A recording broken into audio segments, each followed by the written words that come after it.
Tonight, we continue our series, Cost of Crisis, with a closer look at conditions in the Zone, Phoenix's largest homeless encampment. Despite the city cleaning the area several times a week, those living and working in the Zone are complaining about worsening environmental hazards like insufficient bathrooms and trash buildup. Neighbors have gotten so fed up that they've actually sued the city. The I-Team's Erica Stapleton takes us into the Zone tonight to investigate these controversial conditions. And we do have a warning. Some of the visuals in this piece are graphic. Freddie Brown Jr. thought he knew what he was getting into. So we've been here since '74. With PBF Manufacturing, his family's longtime casket-making shop in downtown Phoenix, blocks away from the state capitol. My family owns the building, owns the property, owns the business. We are centrally located. But lately, what once was the perfect spot So when we're talking about like a lot of the issues, now comes with challenges. this stain right here on my sidewalk is urine. Over the past couple years, he's been experiencing unanticipated changes in the neighborhood, brought on by the growing homeless encampment, which at its peak this year was home to more than 1,000 people sleeping on the streets outside. I've had to clean piles of human feces. Urine is a constant problem. All of our doorways have been sealed or blocked. The conditions are brutal not just for Freddie, It's pretty rough. but for those staying in the encampment. I think a lot of it just has to do with survival. I've seen a lot of stuff that shouldn't be done on public streets. It's horrible out here. The people are in horrible condition. They got to go poop and pee in buckets, and there's no bathrooms, and there's one bathroom for like 400, 500 people.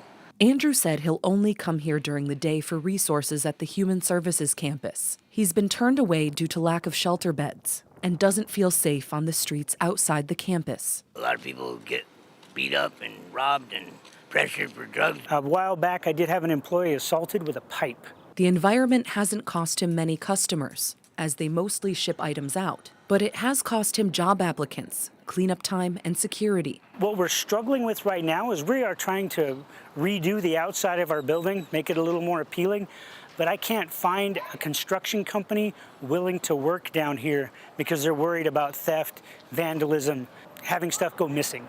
From Freddie's view, the city is dropping the ball.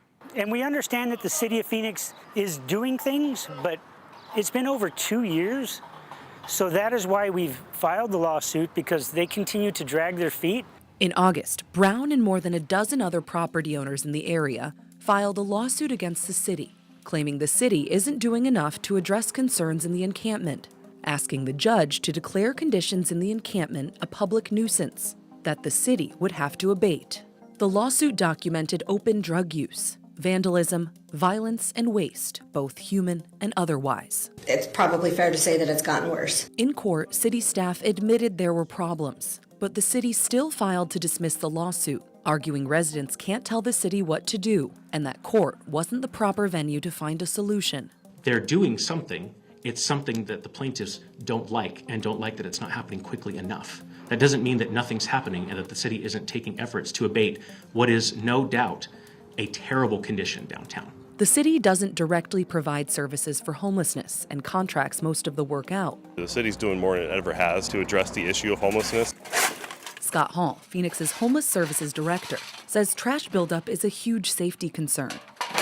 When it comes to cleaning, the city is out 3 times a week going curb to curb, shoveling and raking items by hand. Security and a contracted bio-waste cleaning service following close behind. We don't get into anybody's personal property outside of the curb line. These sweeps used to look different.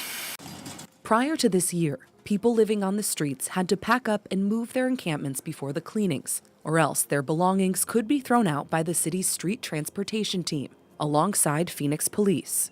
But after complaints that the city was trashing things like IDs and birth certificates, it scaled back. The complaints also drew the attention of the Department of Justice and the Phoenix Police Department, which opened an investigation last August into Phoenix Police to determine, in part, whether the agency unlawfully seized or disposed of belongings. As of the end of October this year, the DOJ was still interviewing police staff and observing trainings as part of the investigation.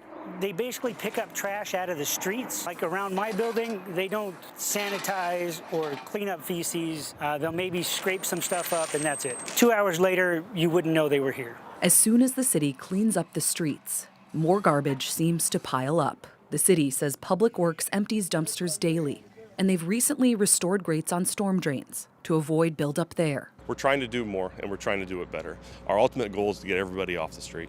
A new judge took over the lawsuit in early November, and it's up to him to decide if the zone is in fact a public nuisance or if the case should be thrown out. I don't think it's fair that me or my employees have to clean this. As the trash keeps piling up. And I don't think it's fair that the city of Phoenix's tax dollars are going for cleanups that are ineffective. Eric, it really is a heartbreaking situation, both for those who are without a home and living on the streets, to the business owners, to the people that drive by that area. It truly impacts everybody. It does. Everybody is a victim in this situation. So what else can the city do to keep the area cleaner? Well, starting hopefully by the end of the year, the city is hoping to do more enhanced cleanings. And part of that will be not like they did before, where they just kind of go in with that bulldozer and move everything, but people will be able to move their belongings, put them in a place where they can be stored during the time of the cleaning, and then there will also be a mechanism where people can go and reclaim abandoned items if they felt that was the case in their situation. So the city is hoping to get that started up again in December, but they don't have an exact timeline just yet. And Erica, what is the city doing to get people off the streets in the zone? So they've said that they're planning to online more shelter space over the next several months going into next year, but obviously there's hundreds of people out there, so it's a dire situation, and their priority is that area outside the Human Services campus. They're hoping to go person by person to try and get them into a next step, either a shelter bed, housing, or potentially treatment, maybe connecting with family members, but it's obviously a really big task, and shelter isn't always guaranteed as we get into tomorrow night as we continue cost of crisis. And maybe just in the meantime, until they figure this out, more porta potties for these folks. We were out yesterday morning with the cleaning crew and noticed that there were some more porta potties inside the Human Services campus, but outside people have to kind of go in and go through that process to get those resources. So it's a process, and it certainly isn't easy for anyone to handle. We're waiting for some positive updates from you on these stories. Hopefully Say soon. Thursday. You'll have to keep watching all week. All right, Erica, thank you. Thanks.